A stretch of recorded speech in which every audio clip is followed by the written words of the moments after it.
I got married to my wife 5 years ago. For both of us, it was our second marriage. I don't have kids from my first marriage, but my wife has a daughter. When I first met my wife, my stepdaughter was 16. Even though I don't have any kids of my own, I understand that teenagers are moody and independent. I didn't expect her to warm up to me right away. When we started dating, I didn't see her much because she was busy with high school and cheer practice. The few times I did see her, she was cold and uninterested in getting to know me. At first, I thought she was just shy and would eventually warm up to me. However, even after a year of dating my wife, things were still the same. During that time, I learned more about my wife's previous relationship with her daughter's father, which wasn't great. He cheated on my wife multiple times before she left him. My wife didn't tell her daughter about the details because she was young, and it wasn't appropriate. Naturally, my stepdaughter adored her father and didn't understand the situation, leading to anger towards her mother for the divorce. My wife had sole custody because her ex moved abroad and didn't want to be part of his daughter's life. My stepdaughter, around 8 at the time, blamed her mother for the separation. Her father had visitation rights but rarely showed up, worsening the relationship between my wife and her daughter. They had regular fights, and my stepdaughter threatened to run away from home. I found out about all this in the first year of dating, so I went easy on her. She wasn't ready for another father figure. I was the first guy my wife dated seriously after her divorce, so I was the first man my stepdaughter saw with her mom. My wife and I got married after 2 years of dating, but my stepdaughter was never happy about our relationship. Despite my efforts, she was always cold and often nasty, saying I'd never be her real father and that she'd never talk to us again once her dad came back. When my stepdaughter turned 19, her dad moved back to the States and reached out to her. She decided she didn't need her mom anymore and cut off contact, saying she was happy with her dad. My wife and I didn't take her seriously at first, thinking her dad would disappoint her again. However, we lost almost all contact with her for a year. My wife tried reaching out multiple times, but my stepdaughter wouldn't respond. We even drove to her college, but she refused to see us. My wife was heartbroken and even tried talking to her ex, but he brushed us off. We were at a dead end and things seemed hopeless. Then my stepdaughter called to say she was engaged and dropping out of college to support her boyfriend while he builds his business. This was quite shocking. Despite her bratty behavior, she had always been a great student, earned a full scholarship to college, and dreamed of becoming an architect. The engagement was even wilder to me than her dropping out. My wife tried her best to convince her to rethink her decision. She managed to get her to come home with the guy at least once. When we met him, we were taken aback. He was arrogant and rude, and his business plan seemed foolish to me. I couldn't understand what she saw in him. After dinner, my wife asked to speak to my stepdaughter in private, so I took her fiancé out to the garage for some beers. I asked if he was the one who encouraged her to drop out, and he just shrugged, saying it was none of my business and that she was an adult who could do whatever she wanted. He also pointed out that I wasn't paying for her education. It was a snarky response to a reasonable question, but I let it go. We had barely spent half an hour together when my stepdaughter barged in, saying they were leaving, and it was a mistake to come home. They left before I had a chance to say anything. I rushed at my wife, who was very upset. Like any rational parent, she had tried to talk to her daughter about taking some time to think before making such drastic decisions for a guy she had known for hardly a year. My stepdaughter lashed out, saying horrible things like my wife had no right to speak since she didn't pay for her tuition. As I mentioned, she had a full scholarship and had no idea what a good wife should be like. This deeply hurt my wife, who had been a victim of abuse. After that incident, we decided to cut off contact until she apologized, though we knew that was expecting a lot. My wife remained hopeful for a reconciliation, and I supported her, even though I wasn't very optimistic. But no one could foresee what was coming. 6 months ago, my worst nightmare came true. It was a cold day, and we had been receiving a lot of snow. My wife was driving back from work, and the roads were very dangerous. It still feels like a bad dream as I write this. Her car skidded on an icy turn and crashed into another vehicle. She died on impact. The devastation I felt cannot be described in words. She was, and always will be, the love of my life. I still cannot imagine spending my life without her.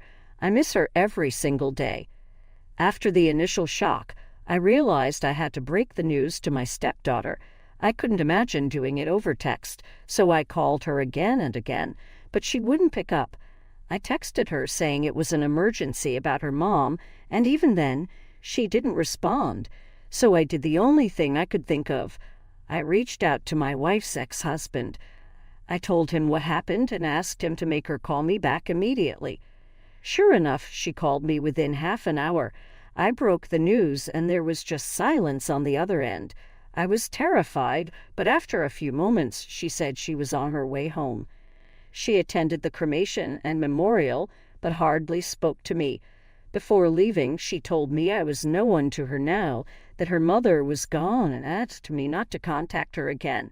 I foolishly thought this tragic event might bring us closer. My wife left some of her savings to her daughter, but left the house to me. I didn't know I would be getting the house until our lawyer told me. I asked her to inform my stepdaughter since any communication from me wasn't welcome. I heard she reacted angrily and said some unkind things about her mom. It baffles me how someone so young can be so full of anger, but it's not my business. It's been about 8 months since my wife passed, and I'm still getting used to life without her. I decided to turn our house into an Airbnb. It's a beautiful property, decorated by her, but I've only recently started to get back to normal. I haven't had any contact with my stepdaughter since, and I expected never to see or hear from her again. So imagine my surprise when I opened the door yesterday and saw her standing there. It was Sunday, and I was having a lazy day by myself. I wasn't expecting anyone, let alone her. It took me a moment to get over the shock. She looked quite different with bright red hair, cut short, a big change from the long, curly blonde hair I'd always known. I invited her in, and we sat in the living room. After an uncomfortable silence, I realized she wasn't going to say anything, so I started some small talk, but she only gave one-word replies. Finally, I asked her why she was there and mentioned that if she was looking for any of her things, she wouldn't find them because I had gotten rid of everything after my wife passed away. When my stepdaughter first moved out, she took almost everything worth taking and told us to throw away the rest. My wife couldn't bring herself to do it, but after she was gone, all that stuff annoyed me, so I donated what I could and threw away the rest. She said she didn't care about any of that and was here for a different reason. She needed a place to live because she had divorced her husband and her dad had moved out of his old place and wouldn't pick up her calls anymore. She didn't know where he was or how to reach him, apparently because he was dating someone much younger now. This was a lot to take in. The last time I saw her was when my wife passed away, and it seemed like she and her husband were still together. I didn't even know she had gotten married, let alone divorced. I asked her when it all happened, and she said they had gotten married in Vegas before her mom passed away. She'd filed for divorce and moved out because she fell out of love with him and was seeing someone else. I was baffled. Before I could say anything, she said that whatever was happening in her life was her business and she didn't need my advice. She wanted a civil relationship and asked to move in as soon as possible since she had to leave her friend's place. I told her it became my business when she demanded to live in my house with some random guy. I lost my temper at her attitude and said she should live with her new boyfriend since she preferred that, even though her mom wanted us to be a family. This triggered her, and she angrily accused me of emotionally abusing her and behaving like her dad, who refused to talk to her or offer a place to stay. That's when it clicked. She wasn't here to build a relationship because she had nowhere else to go after her dad abandoned her again. My wife and I had warned her not to trust him, but she was too arrogant to listen. told her she should have seen it coming from a man who caused her mom so much grief. She said she thought her mom made up those stories to make her like me. I reminded her that she didn't have to see me as her dad or even like me, but that didn't change the truth about her father. However, I realized there was no point in revisiting the past. I told her I wasn't comfortable with her and her husband living in the house, but would let her stay for a few months if they paid rent and stayed in the basement. I gave her a week to decide. She became enraged, saying this was her mother's house and I had no right to deny her. Second update. It's been a crazy week. After writing my last update, I contacted my stepdaughter to ask if she had made her decision. She angrily told me she would never pay rent for living in her own house and didn't care that I'm the owner because she believed I manipulated her mom into leaving the house to me. I didn't want to get into an unnecessary argument, so I just told her I was glad she made her decision. The next day, I had to leave for a 2-day business trip. I locked up the house as usual and left around 8:00 in the morning. After finishing the first day of meetings, I decided to check my home security camera. I knew things would be fine because I had alarms in place in case of a break-in, but I was bored and had nothing else to do. Guess what I saw? Around noon, my stepdaughter and her new boyfriend entered the house with a couple of suitcases. They went back and forth, bringing in more stuff. I was baffled. I'll admit the passcode wasn't very strong. It's my wedding anniversary, but we live in a very safe neighborhood and almost never have break-ins. I didn't know what to do at first. I was so angry at her audacity that I thought of calling the police.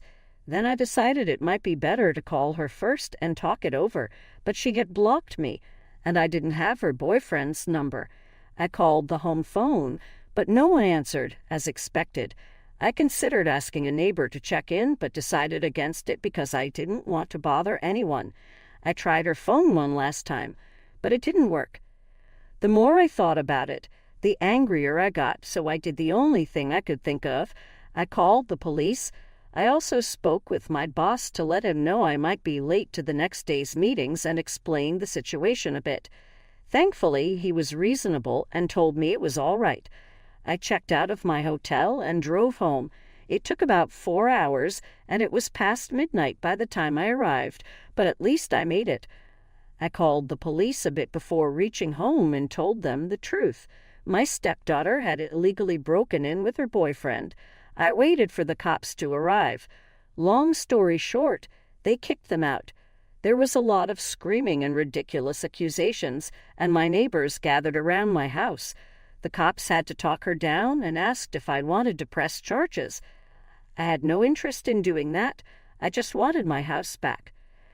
I told her there was no need to make it more complicated and that she should just leave without creating a bigger scene.